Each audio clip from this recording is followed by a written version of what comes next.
আমরা দেখতে পাচ্ছি এই মেশিনটা হচ্ছে গ্রাউলার মেশিন।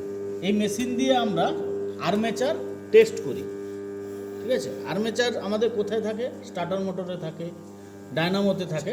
সেই যে আর্মেচার আমরা এই মেশিন দিয়ে টেস্ট করি। তো কিভাবে টেস্ট করব? ফার্স্ট হচ্ছে এই মেশিনটাতে আমরা ভোল্টেজ দিয়ে মেশিনটাকে অন করেছি। এটা ম্যাগনেট হয়ে গেছে, পুরো ম্যাগনেট হয়ে আছে।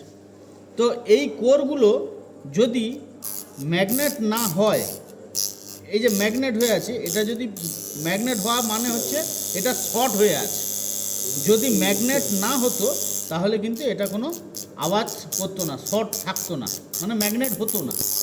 যেহেতু ম্যাগনেট হয়ে আছে সেই কারণের জন্য এটা কিন্তু শর্ট হয়ে আছে আর্মেচারটা। এইভাবে ঘুরিয়ে ঘুরিয়ে আমরা প্রত্যেকটা কোর আমরা ম্যাগনেট টেস্ট করব, কোন কোরটা ঠিক আছে, কোন কোরটা শর্ট হয়ে আছে। আরেকটা উপায় হচ্ছে আমরা সিরিজ ল্যাম্প নিয়ে নিলাম। সিরিজ ল্যাম্প নিয়ে একটাকে ফিক্সড করব, এইটার নাম হচ্ছে কম্যুটেটর।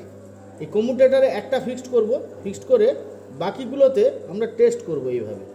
যদি গ্লো সমান থাকে তাহলে ভাববো যে আমাদের শর্ট হয়ে আছে। যদি গ্লো একটু কম হয় তাহলে বুঝবো যে না, এই কয়েলটা ঠিক আছে। এইভাবে কম্যুটেটরের প্রত্যেকটা কয়েলই আমাদেরকে সিরিজ কানেকশান দিয়ে চেক করে নিতে হবে। যেই কানেকশানটা ধরা পড়বে সেই কানেকশানটাই শর্ট রয়েছে। ক্লিয়ার?